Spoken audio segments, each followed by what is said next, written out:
Welcome to Practice Growth, the podcast that combines business and wellness to help you do your very best as a therapist. Get ready to learn from seasoned clinicians about self-care, therapy, and running a business. Now, here's your host, Stephen Quinlan.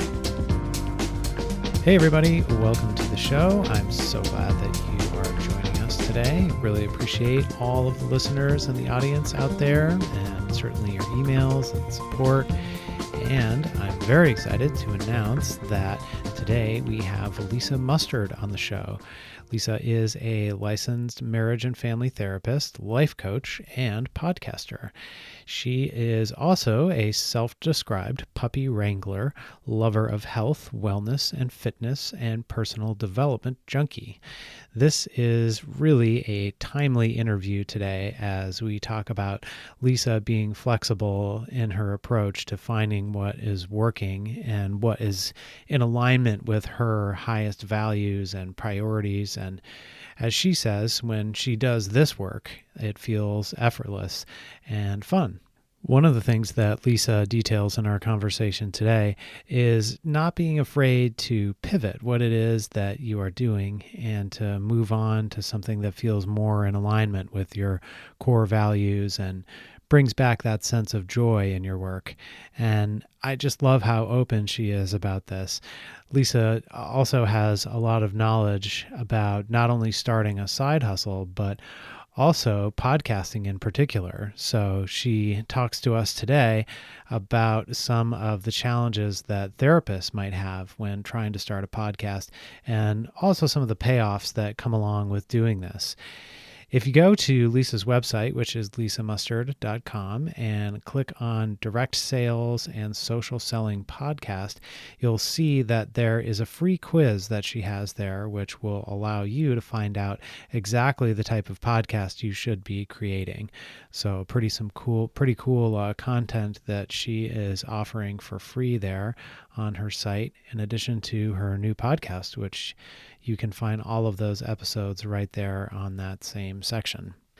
I think there's so much value in this conversation today if you are obviously thinking about starting a podcast, but also even if you are just thinking about how can I do something that re-energizes my work and is a creative outlet for me. Lisa is also the host of a podcast which is called The Therapy Show, which not only can provide continuing education credits for therapists just by listening to a podcast, but also, as she shifts into her new calling, provides guidance to therapists who are looking to start a podcast. I just loved getting the chance to meet and talk with Lisa today. And as you'll see, it's one of the things that can be so rewarding about doing a podcast is just meeting and connecting with other people. In addition, we also cover some of the ways to potentially monetize your podcast and why it is so important to have a plan about what it is that you would like to accomplish going forward. So many times we put the cart before the proverbial horse and aren't really clear about what our goals are before we actually start moving. It's definitely something that I recommend a lot in my coaching, is being really crystal clear on not only what it is that you're doing, but why it is that you're doing it. These are the things that are going to keep us moving forward. So don't forget to check out growingthepractice.com for all the offerings that we have up there. I'm also really excited to announce that we have the more affordable Practice Growth Academy, which is just kicking off. This is a 3-month series in which you get inspirational videos and emails delivered directly to you, in addition to education around how to start this next offering that is calling you. You also get a 30-minute check-in coaching call with me at the end of the course in order to really get crystal clear on what your idea is that you're trying to bring to life.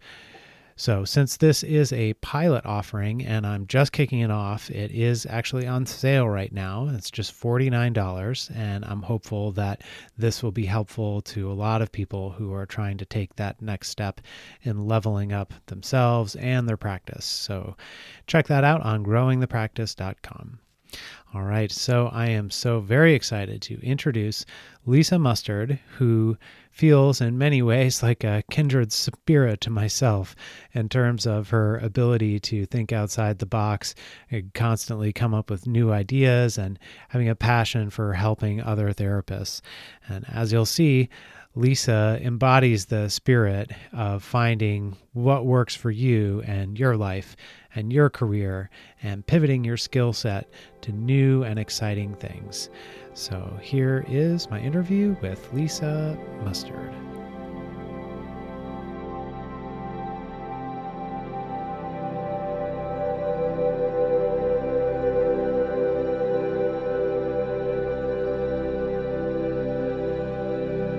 Well, Lisa, welcome to the show. Thanks so much for being here. Well, yeah, you're welcome. I'm excited to be here.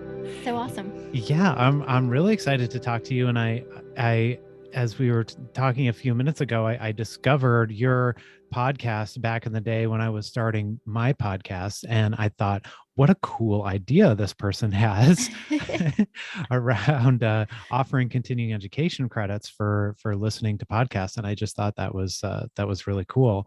So I'm excited to talk to you and hear about your journey as a clinician, and then also things you're doing outside of the therapy room, and even getting into kind of this new venture that you're embarking on now. Yeah. So tell us I guess let's start with where you are right now and this decision that you've made to kind of pivot what it was that you were doing with the podcast into something new. Tell me about that and what that was like for you and kind of what prompted that. Sure. So maybe I should go back to starting the podcast and how that kind of started. Sure. So I had this idea. I was sitting I was actually sitting at the Low Country Mental Health Conference back in, I want to say 2018. Uh-huh. And I don't know if you heard me share the story before, but I was looking around the room and you had like 3 different audiences in the room. You had like your master therapists, your 60 plus year old master therapists who've got like their pen and paper out and they're got their yellow pad and all the different colors of their pens. And they're taking all these notes from all these speakers. And then you have, on the other side of the room, millennials who were on their phones and who really, I don't know if they were paying attention or not. I was hoping that they were, because I was like, this is, if you're here for CEUs and you're not paying attention, like, Yeah. But then the other third of the room were Gen X, like me. How old am I? 48. And so at the time, like 45, and I'm just sitting with my peers, reconnecting with some folks from grad school. We're all happy to see each other. Our phones are in our pockets. We're just, chit-chatting away. And I realized like there's all these different audiences in the room. And I was like, if we could take the speakers on stage and put them in our earbuds, would the millennials be more apt to listen to what was going on? So I just started to get, same for me. Like, I really didn't want to have my butt in a chair for 8 hours anymore. I'm so tired. As therapists, we sit so darn much. It was like, I was like, I really don't want to sit for another 8 hours of CEUs. I'm in Charleston, for crying out loud. I would love to be touring the city, getting my CEUs. And how cool would it be if I just had all the stuff in my earbuds, And that's really where the idea first hit me, was why not create continuing education via podcasting? So that's when I got curious. I actually tried to sell my idea to a CEU company that was not therapy. They weren't talk therapist specific. They were other types of therapy. And she's like, no, we really focus on it was speech therapist. She's like, our owner is a speech therapist. That's really her thing. And so I thought, okay, well, if I can't like palm this off on somebody else and just, make money that way, then I guess I need to start this. So that's really how it all got started. It was just got really curious. And it's pretty easy. I say easy. It's not difficult to become a state provider for continuing education. I'm in South Carolina. It wasn't hard. It was just fill out this form, send us your information. But I really wanted the national credential because I wanted to be able to provide for everybody in the States. That's an LPC or LMFT. So I got my credential. It took some time, but I've been through the process and it costs a good chunk of change. I got to say that, but it was just a really fun thing to kind of challenge myself with and go through, and just creating a podcast and finding my voice and finding my guests. And wow, I think back to how how many episodes I've done and where I am today. And I don't give myself enough credit for what I've created, I think sometimes, because I've just been like, is this really what I want to do moving forward? And so that's kind of where I am today. I know I connected with you and told you like, hey, my story has shifted since you probably have last heard my podcast. So today I'm in a new spot with moving forward, and I'm going to keep the pod courses NBCC credential through probably October, but then I'm going to drop that credential and I'll keep my pod courses for South Carolina, but probably drop that credential moving forward. I love a couple of things about what you just said. One is that you saw this need was there and you just went for it. You were like, I have this idea. And like, how many ideas do we have? And you and I were kind of laughing before we started recording. We're like these serial idea people, like it's just all the time, where sometimes it's like, I feel like I can't once a week get out of the shower without having some kind of an idea while I'm in the shower, like, oh, you know what else that I could do? So something like this.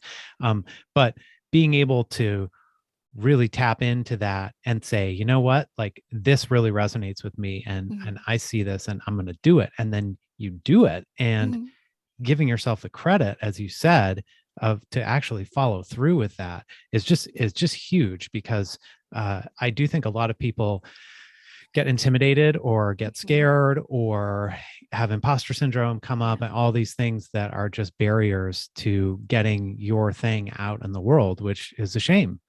Right. Oh yeah. Yeah. No, I hear you. And I also want to tell you that part of the reason I started the podcast was I was going through major burnout in my job, like serious burnout, like wondering, should I stay in the field burnout? I work for a military branch, and the tempo, as we say in the military, is just a high tempo where there's always something that comes up with something going on.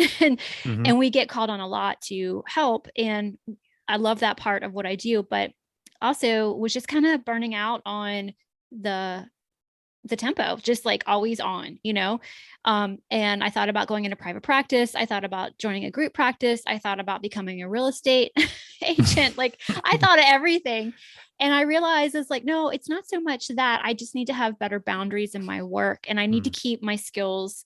I need to keep myself excited about this work. And so the podcast really helped me do that, stay in the game, find my energy for therapy and find my love for it again. And I wouldn't say the podcast is 100% the reason that I could pull myself out of burnout, but it definitely has, I guess, given me another creative outlet, and I think that coming into therapy, I love the idea of trying new things and using creativity, and there wasn't a whole lot of space for that in my job. So I had to tap back into that. So it's twofold, really. It was, finding a way to keep it going for me and keep me challenged and interested and help people, because I love helping people. I really feel like that's why I'm here, is to help people. So it really saved me from leaving the profession, in a sense, I guess you could say. That's so interesting, because I feel like there's a parallel there with things that we often look at them and we think that they're going to be too hard, or that there's going to be too much investment, time, money, whatever the thing is. And that stops us from doing them. But what you get back from it, as you're describing, is that energy, the sort of like the passion that you put into it. It's almost like there's an exercise parallel there, I feel like, right? Yeah, like totally. If you're like, I don't want to go out on this run. They're like, it's like you have to like convince yourself every time, and then you get done, you're like, oh my gosh, like, well, I got so much out of this. So that's wonderful to hear that kind of helped pull you out of that place that you were in. Yeah, definitely. Yeah. I like that. Energy begets energy, I guess is kind of what that reminds me of. Yeah. Yeah, exactly. And you get, there's something maybe sort of karmic about that, or something like you're getting back what it is that you put in. Yeah. So take us back a little bit to kind of how you first started working in the field. And it's interesting that you're in that military agency as well. And tell us about that. So how did I become a therapist? That's like actually my favorite question to ask therapists when they come on the show. Well, the tables have turned. I know. So exactly. I don't get to answer this question a whole lot, but I, in my mid-20s, was kind of floundering around with what am I doing with my life, and decided to go to therapy for the first time, and really just loved the process of discovering more about myself. Gosh, I had a lot of stuff in the closet that I had to kind of figure out and process. Never really gave it a whole lot of credit for the person that I had become. So, and really what happened was, he's not my husband, but at the time, my boyfriend, he broke up with me and said, I just can't be with somebody who is kind of so unhappy and unsure of themselves, and kind of just unhappy. And that's when I went to counseling, because I couldn't believe like the love of my life had broken up with me. And so I went and I started working on myself. Had a lot of issues, family stuff that I hadn't really addressed, relationship stuff I hadn't really addressed, self-esteem stuff, so all that stuff. And decided, hey, I like this therapy thing. So, hey, I'm going to go back to school and I'm going to be a therapist. And so I went to the University of South Carolina here in Columbia, and I have my EDS in marriage and family therapy, became a marriage and family therapist. And from there, I worked at the counseling center on a suicide prevention grant for a little bit. And then from the counseling center, I went to an addiction treatment facility, an IOP, which I really liked, was the family therapist there. And then was there for a little bit. And when I saw this position open with the military, I'm not with an active duty. I'm with like I'm with a guard reserve unit. I was I was just excited about the opportunity, because my husband's, one of his closest friends was killed in 2002, and he was a Marine, and he was killed in Afghanistan. And it just really, all the stuff his wife went through, and just kind of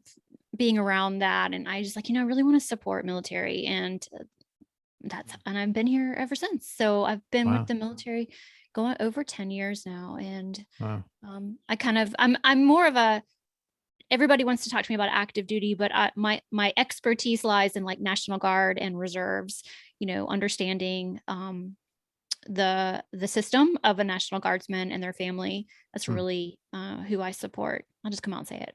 I don't know if I'm not sure if they want me to, but I'm very proud of them, and I'm very proud of the work that we do, and I'm really grateful for them. It's so interesting. There must be very specific challenges that go into being in that system. I mean, I'm thinking about, and correct me if I'm wrong, but I'm thinking about that you have to be ready, right? Like there's that sense of that you could be deployed and you don't really know how things are going to go. And certainly the way things are in the world right now, with all of these unexpected things happening, I would imagine that probably is very difficult for those families to sit with. It is. Yeah. There's a lot of that. There's a lot of the unknown that we help with a good bit. Yeah. That's a good way of putting it. It's pretty much my work. Yeah. Right. Okay. We just encapsulated it right there. Yeah. Nice. Good job. Great. Thanks. So you then kind of made this and the podcast. When did the podcast first come out? Like how long ago did you start doing that? Okay. So I started the podcast in 2019. Okay. March, I think, or April of 2019, around that. Yeah. Yeah. So we're going on like 4 years at this point, right? Is my math right? 3 years. 3 years. 3 years. There we go. Yeah. Yeah. 3 years. And I was releasing one episode a week for a while.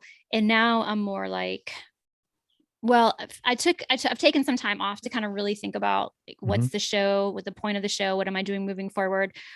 What's my focus going to be? How do I want to best serve people? So that's kind of all coming together right now. And so right now I'm aiming for 2 a month until I can kind of get a rhythm back and kind of, figure out the formula for how I want it to go moving forward. Because for most of my shows, they're interviews. I interview another therapist, I interview an author, somebody in the field, but moving forward, I really want to do more solo episodes where I am teaching or helping or sharing an idea. Maybe even coaching some of my clients. I think that would be really cool to be able to coach them live or, live and then, share it as an episode. So it's all pivoting, a good bit. So when you, I guess, take us into that process of when you decided, all right, I'm going to do a podcast, and what that was like. Obviously, I'm familiar with that myself, but I also know that part of the way that you're pivoting is towards actually helping therapists who might want to start a podcast themselves, which I think is really cool. Yeah. And I don't think I mean, we all know there's a bazillion podcasts, but there's also not that many active podcasts, which is interesting. Right.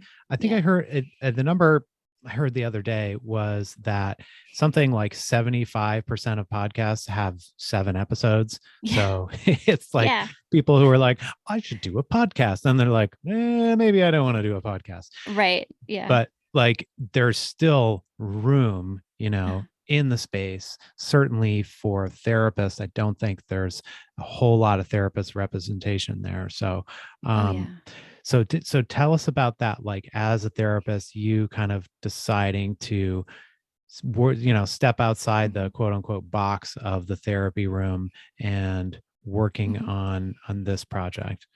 Yeah, well, it's similar to the idea for the pod courses. You know, I was looking for a way to create another source of income. And I just, you know, like I get so many people who reach out and they want to pick my brain, you know, air quotes, pick my brain about starting a podcast or how to monetize something or creating a course. And so I just decided finally, like, if I'm getting so many requests for this and versus so many requests for creating new pod courses, I feel like there's more of a market or an audience out there for people who want to create a podcast. Cause you're right. It is something like, you know, everybody has this idea of starting a podcast, but then they pod fade and they don't continue with it. And I think some of that has to do with, there's the plan to start out with. I think there's 2 camps. There's like, I just want to have a creative outlet and I want to share and I want to help. And then there's the other camp of, no, if I'm going to do this, I want to monetize it. And I'm in that camp of, if you're going to do this, let's monetize it, because, you know, part of my, I guess, even with the therapy show, with the burnout it was like, I wasn't seeing the return in my bank account for the pod courses I was creating. And there could be a number of reasons for that. I think probably because I was creating pod courses on things I was interested in, not so much, you know, asking my audience, what do you want? Most therapists seem to want ethics. You know, they want stuff that checks the box. Right. So I was like, okay, well, I could go in that direction and I could create those pod courses, but I really just had kind of lost my interest in creating the pod courses. But as I've lost the interest, I'm having these people reach out and ask me more about, hey, what does it take to start a podcast? And how do you make money with a podcast? And do you help people with that? And I just said, you know what, it's time to jump into that. I've been doing it on the side kind of quietly for the past 1.5 years. So now it's time for me to really put myself out there and say, hey, I can help you if this is something that you want. And I'm really excited to help therapists, because you're right. I mean, there's not enough voices out there, I think, for different topics. And just because someone's doing a show on trauma doesn't mean that you can't do a show on trauma as well, because we all bring unique skills and talents to earbuds.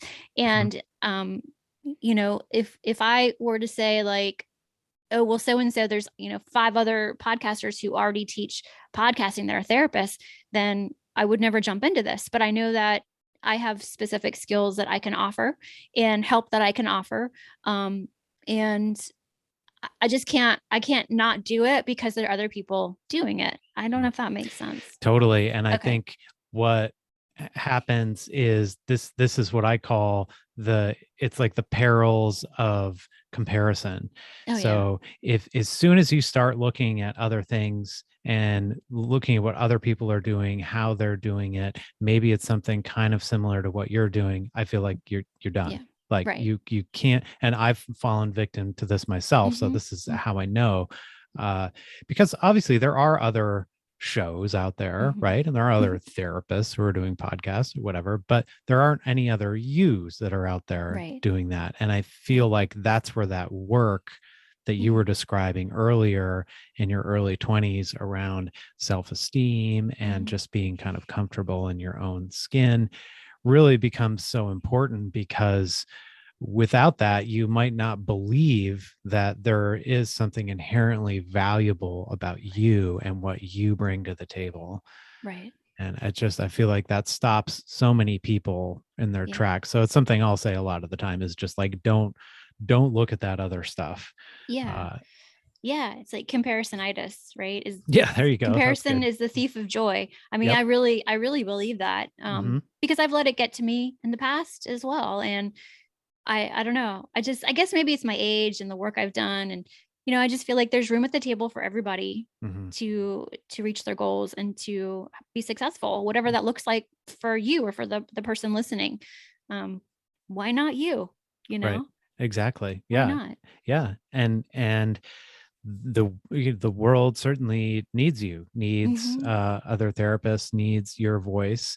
And there are specific things, specific traits or skills that you bring to the table, and nobody else has that. It kind of is also like we were talking about earlier around just having that confidence in yourself and knowing that you can put yourself out there as you did, and that you're going to get returns from that, no matter, they may not be the returns that you thought you were going to get. Right.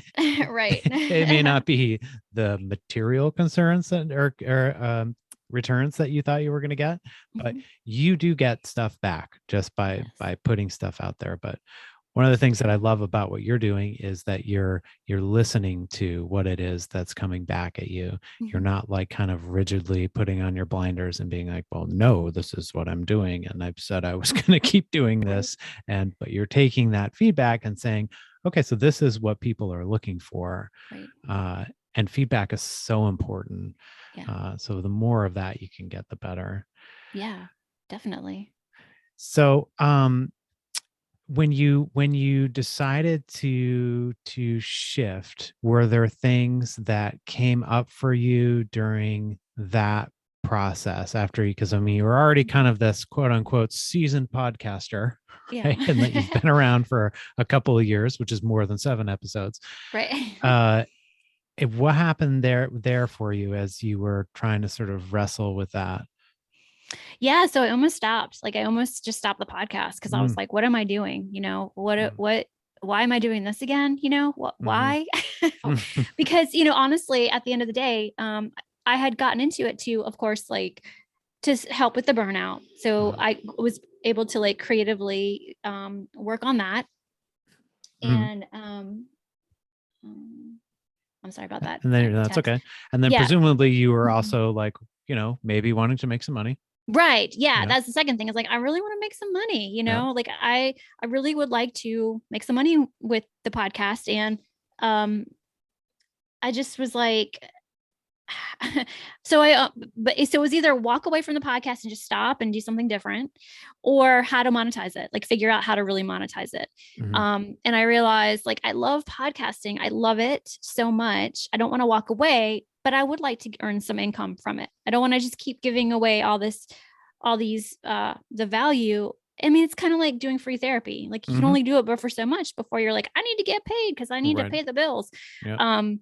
So I had to make that decision, and that's really what it came down to. I was like, okay, well, if I'm going to keep going, I have to pivot and figure out how I want to monetize. And so it's more fun. It's more fun for me this way. I think getting the feedback from people, they wanted help. And I looked at my downloads, like what my most listened to episodes were about. And it's interesting. I really thought it would be like, certain types of therapy, and some of them are, but then it was more like the stuff about teaching, how to create continuing education, or starting a podcast, or those are the ones that seem to get the most interest. So I thought, you know what, this is really interesting that the numbers, people are listening. They're looking for this, right? Maybe they're getting on Apple Podcasts and they're searching for like how to start a podcast, or, something like that. And I thought, well, it's time for me to maybe up the number of episodes I do around those topics. So, yeah. And So again, you're kind of looking objectively at that feedback, because certainly Mhm. downloads are a feedback of sorts, and then adjusting to what it is that people are looking for. Yeah. Um, and what do you feel like you would say to somebody who, as a therapist, and is considering maybe doing a podcast or maybe Yeah. doing something kind of outside of that therapy room? Any advice for that person? Yes. So my first thought is this for creative outlet, or is this something you want to monetize? Uh-huh. Like let's get it out. Let's Yeah. just talk about it now, because it's important to know that moving forward. Because if you just want a creative outlet, then you can do whatever you want. But if you want to monetize or create an income, we have to get very strategic on how you're going to do that. So I mean, there's so many different ways you can monetize a podcast. Do you want to? So if I'm talking with you, let's just say, I'm chatting with you and you're like, oh, I want to start a podcast. I'm like, well, what can you monetize? What skills do you have that you can come out of the gate monetizing or, charging for? And a lot of people go, I don't know. I don't know. I have don't nothing of know. value. Yeah, but it's Yeah. like, well, no, you do, because you're obviously a gifted therapist. Right. So what do you have that you can offer? And, honestly, I don't have a course, like a membership course or a how to podcast course.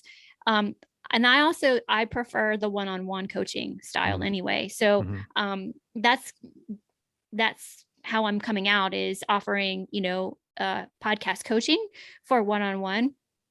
Or if somebody says to me, I see the value in having a podcast, but I'm so busy working my business and I'm over here just killing it in my business, but I really would love to have a podcast to sell courses or my book or something else, then we can do like a more done for you type of podcast creation, where we could do like a limited series podcast creation. So for example, I'll just use for anger management. Let's say you're a therapist in private practice and you have a anger management course that you want to get out to the world, because you can see that if you can sell X amount of anger management courses, you can cut back on how many clinical hours that you are doing. Right. So why not create a podcast around anger management? Do you know how many people need help with anger? Do you know how searchable those keywords are? Yeah. Right. Like, somebody out there with an anger management course better do this. That's all I'm saying, because it's like you could really sell your courses in a limited series podcast. And I see limited series like 8 to 10 episodes. And, you make it really keyword friendly in your title and in your description. And your call to action is, if you want to go deeper in anger, be sure to hop on my list to get my freebie. And then you nurture them through an email sequence, or you're even saying, just go to my website and purchase my new email course. I mean, my new anger management course. So there's so many things you can do that with. So when a therapist tells me, I don't know what my superpower is, I'm like, oh, you've got one. We just have to decide what it is and how you want to package it. Yeah. So getting clear at the very beginning around like, what is this? Why? What's your why? I think is always a good question there. And what's your end goal here, so that we can, and I've heard you say this before, reverse engineer that process to get it to look like what you want it to look like. Exactly. Because I think that probably has something to do with, we were talking about pod fade, which is like when you do a few episodes and then you're done. I think there's probably something there to not being clear about what is your why when you get into that, because if you've done a couple of episodes and then you're like, oh gosh, well, this just feels like more work, and you don't have a clear sense of what that is in your head, you probably are going to fade out. Yes. So that helps keep you going, in addition to help you be really clear about where it is that you're going and how you want to monetize, if you're going to monetize. So I assume the question you probably also get a lot of the time is, okay, so like, how do you think I should monetize something? Right. I'm like, oh, yeah. I mean, I think that's just like you said, what's your why? Let's talk a little bit more about, why do you want to do this? What's your end goal? And you just digging a little bit deeper with that person and figuring out what they want to talk about, because I don't know what you should talk about. Like, I don't know until I start chatting with you and kind of getting a feel for, like you said, your why and your goals. And it can also change, and there's nothing wrong with you start into something and then you decide down the road that you want to change it. I mean, I'm like the queen of that. Like I'm doing it right now. And we're both doing that right now. Yeah, we're both doing it. And there's no shame in that game. It's just knowing yourself and knowing where you want to put your energy and, just moving forward. I think probably, and I've talked to other therapists about this in the past. I think there's a little bit, and I say shame, I think there's a little bit of shame when it comes to, well, I don't want to do clinical work anymore. There's like this, I don't want to be judged by my peers. I don't want to have that conversation. There's like an embarrassment about it. I have this degree. I've gone through all this training. I have all these certifications. I have all these clients, or patients, and look, that's okay. Yeah, we get it. Like we know what that feels like. And I just want to encourage folks out there who kind of feel a little bit of that creeping in, like do the work around that. I did. I did that work a couple years ago with therapists, and I'm so glad I did. It was great. And I can't do that for you.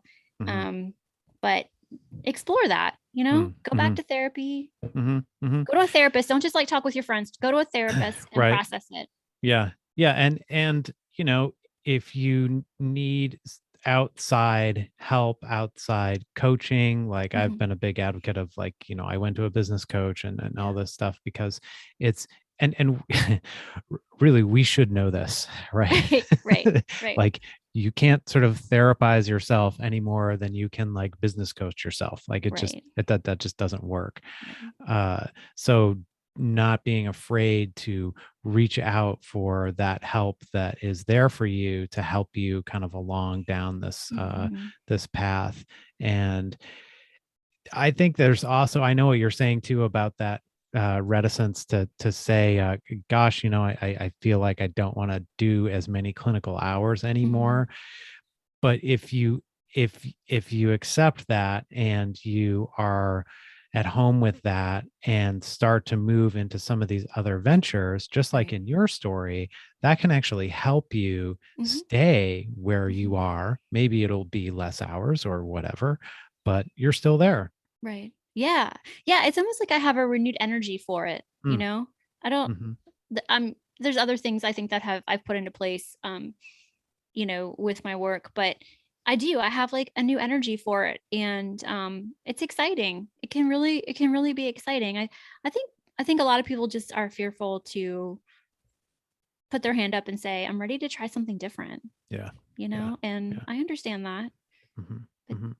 So yeah, it's exciting. It can be exciting. Yeah, it is. And I think there's maybe something somewhat unique to being a therapist too around this, because you think that, okay, you get your therapy degree and then for the next 40 years or whatever, you are a therapist and that's it, which there's not really a whole lot of other businesses where people do that anymore. There's a lot of change or turnover or exploring new avenues. And it's just, I feel like that's a healthy thing even, but yet we don't want to necessarily afford ourselves that. I agree with you. I see that a lot in my friends and in my peers, how they was shifting after so many years of being a teacher. They're doing new things. And in fact, I was having a conversation with a friend like last week, and she was a teacher for many years. And she just was like, I just don't want to go back in the classroom anymore. She's like, I just don't want to do it. And I said, I can understand that. Sure. Sometimes I don't want to go be a therapist anymore. Yeah. I get it. And nothing wrong with that. Just don't be too hard on yourself and don't judge it. Just kind of kick it around and figure out what's going on. And get a business coach. I can't, that's a great idea. I have a coach right now that I'm working with to help me kind of pivot and, change the show somewhat. Yep.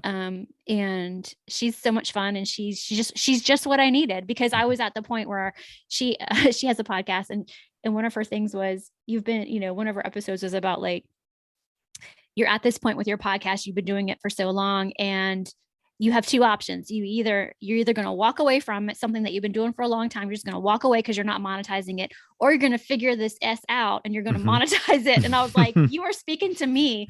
And I was like, this is, she knows what she's doing and she knows how to help. So, I don't want everybody to think like this is all about money.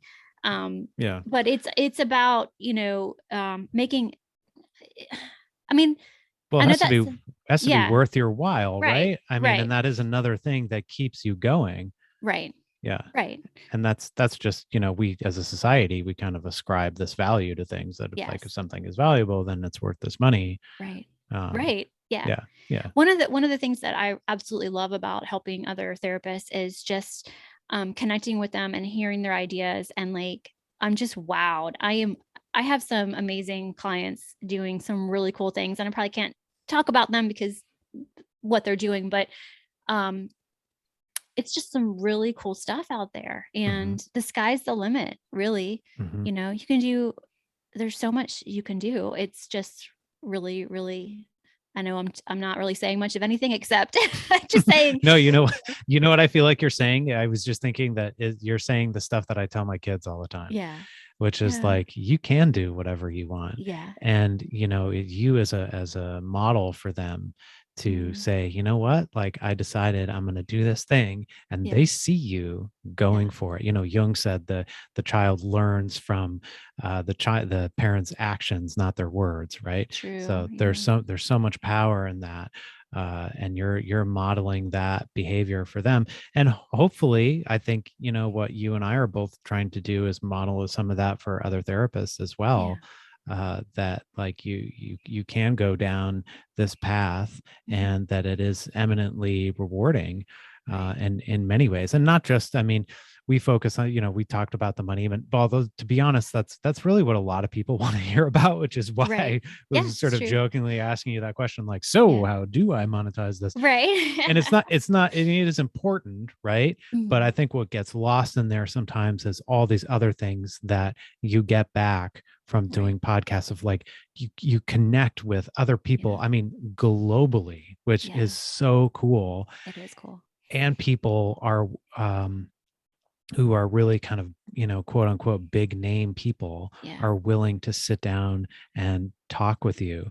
Didn't you have Lori Gottlieb on your show one time? I did, yes. Which is amazing, right? It is so funny because like I listened to the episode and I cringe because I sound like such a fangirl. I'm like, oh my gosh, why did I couldn't control my excitement. I did. And that was so cool. That was right before it was before COVID. I know, because she was planning to come to South Carolina, and I was telling her, I was like, oh, I'm gonna come meet you. And I was so excited. And then COVID hit and that didn't happen. But yeah, and then she was so fabulous to talk to. And she's doing so many cool things. She's got her own podcast now. One of my, and then I did an episode with my husband. He introduced me to this guy named Richard Lang. If you haven't heard of, he's actually a therapist over in the UK. He's retired now, but he is a proponent of a sort of philosophy of life called the Headless Way. And I had never heard of the Headless Way. It sounds kind of weird, like where's your head? But it's the fastest way to peace and like meditation I've ever discovered. So if folks are interested in the Headless Way, I encourage you to go and look Richard up. It's just amazing inner peace within like a few minutes. If you get it, like it's kind of, some people either they get it or they don't. And they're like, what inner peace within a few minutes. Like, yeah, I know. But I just love it. So, he was really cool. It's probably one of my favorite. And then, another one of my favorite was, Bill O'Hanlon. You've probably heard that name. He worked with Erickson, on, what was it? Gosh, no, I can't think. But and he also has a book. He was on Oprah, and he was just, I loved his interview.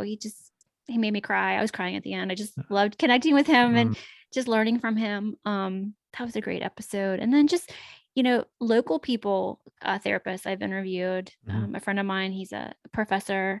It's actually one of my pod courses is talking about what you focus on grows. And I really enjoyed him and his topic. I mean, I enjoy all my guests. I mean, I have had such a amazing group of guests, and there's so much richness that comes out Yeah. of that, that you get kind of added to your own experience.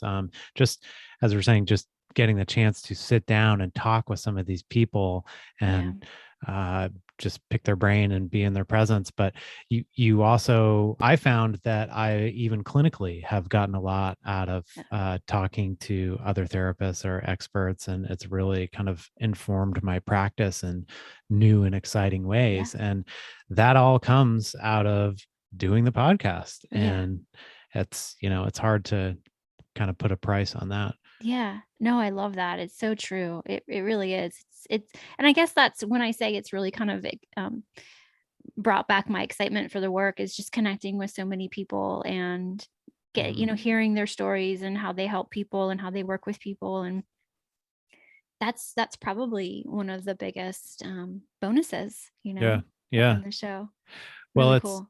it's something that I think people struggle a lot with, as particularly in private practice. Maybe this doesn't apply for you as much, but like that sense of loneliness that we have, that even though you're sitting with clients throughout the day, they're still your clients, and it's the relationship is obviously going to be different.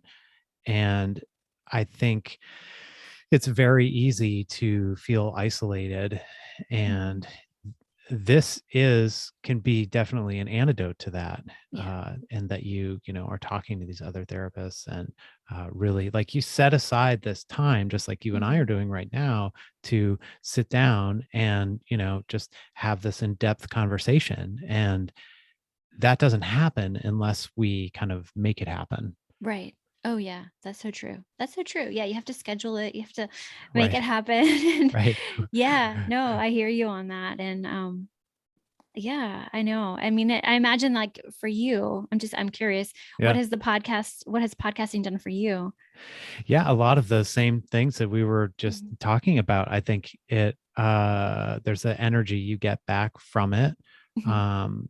That you are I think doing anything creatively is so important. And for me, and I think for a lot of therapists, we have a skill set that is just naturally lent to doing this kind of work, whether it's a solo episode, or obviously the interview process. Like, this is what we do. So we're already kind of right there. But that, and just connecting with people worldwide. And also I think it also does something for you in a weird way. I hope this isn't my ego talking too much, but like, for your self-esteem, you feel like, what, wow, like these people, these really kind of big name people, New York Times best-selling authors will sit down with you right. and talk to you Yeah. and answer your questions. Yeah. And that just feels fabulous. Yeah, it does. Yeah, I guess so. Yeah, I guess that, I'm just trying to think, like, how did I feel? I know when, I was kind of surprised, like, oh, he said yes. Yeah. Right. Yeah. Like, oh my gosh, Richard Lang said he'd be on the show. And Billy was like, what? And I was like, that's crazy. He's on Sam Harris's podcast. He's got meditations on, Sam Harris's app. And here, this guy going to come and be on my show. And like, oh, and then, and just got to share, because it's such a great interview, is William B. Irvin. He's a philosophy professor. He was on Sam Harris. That's how I discovered him. He was on the show too, talking about Stoicism. And that was a really, like, my ego felt like, I felt when I got him on, I was like, hands in the air. Like, I got William B. Irvin, and you guys have probably never even heard of him, but it's just, it is, you just got to ask. I mean, it can't hurt to ask. Exactly. And you can, if you hear somebody, and this has been my experience, like if you hear somebody maybe on another podcast or something like that, or you're just familiar with their work, you can ask. And it's like, whatever comes up for you that you're so excited to talk to them about, like, you get that opportunity, and you can do it. So that's, it's really great in a lot of ways. And I think it's, again, surprisingly an underutilized space even Mhm. now. And though Right. podcasting is kind of blown up in a lot of ways, it's still to be consistent with it Mhm. and to, build that audience. Like not everybody does that. Yeah. And it's so cool to, as I know this has happened for you, hear from people who are listening and how that has affected them. And that's just wonderful to have that sense of kind of being able to spread out the message or the help or whatever it is that you're trying to do out Mm. beyond the therapy room. Yeah. Yeah, definitely. So let me ask you, which one of your guests has stroked your ego the most? I'm really curious. Well, I have probably let's see. I had Anna Lemke on Oh, who yeah. wrote, oh, do you know her? Yeah. Oh, now my ego's even bigger. You know who Yes. she is. Yeah. She was on Huberman. Ah, That's yeah, how there you go. yeah, yeah. Yeah, she was on Rich Roll, who's also kind of a Yeah. favorite of mine. Mhm. And so her and then another guest who was also on Rich Roll that I had is Jessica Leahy, who wrote a couple of best-selling books.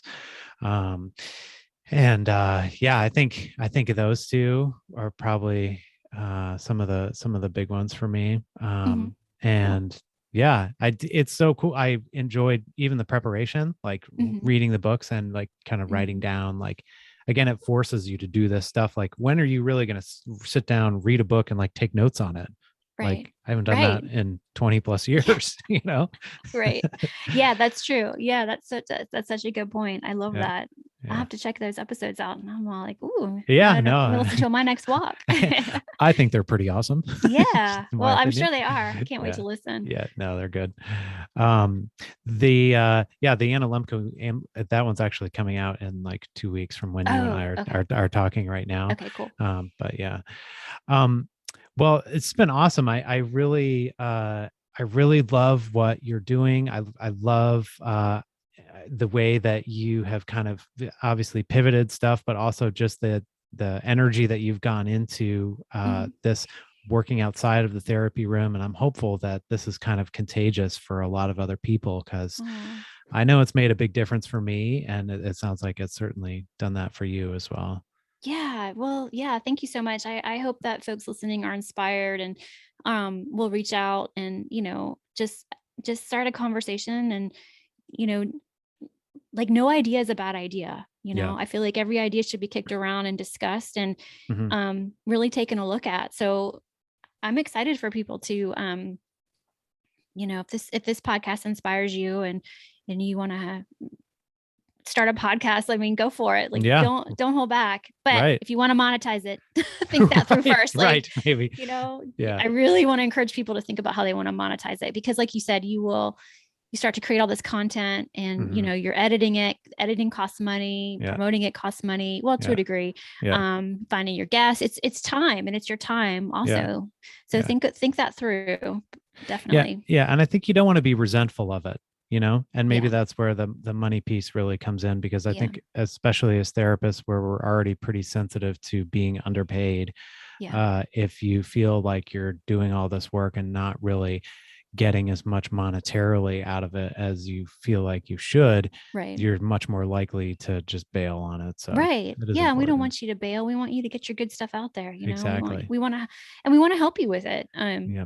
You know, I think that I honestly think like I continue to do the work of therapy by helping other therapists get their stuff out there Yes. because there's so much that so many people, gosh, need help, and there's so much Yeah. pain in the world. And if you've created something or can reach more people with a course or a book and you're stuck on how to get it out there, then podcasting can really, really be a marketing piece for you. The missing piece, really. I Yeah, for believe it. sure. Yeah. And it's so Yeah. cool to be able to affect things on that macro level, that Yeah. change. Obviously, we're Definitely. doing what we do every day, kind of in the trenches of your office. But what a cool opportunity in this Mhm. age that we live in to be able to, spread some of that, again, whatever your message or your, Mhm. your thing, to be able Right. to kind of put that out there on a bigger level, I just think is really cool. Yeah. Cool. Yeah. This has been so great. Thanks for having me. All right, that was Lisa Mustard. Her website is lisamustard.com. Don't forget to check out her free quiz to help you find out exactly what type of podcast you should be creating. And also don't forget to check out growingthepractice.com for all of the offerings that we have up there. Thanks again to Lisa for her time and energy. We certainly appreciate her coming on the show today. All right, that is it for today. And until next time, be well and be in touch.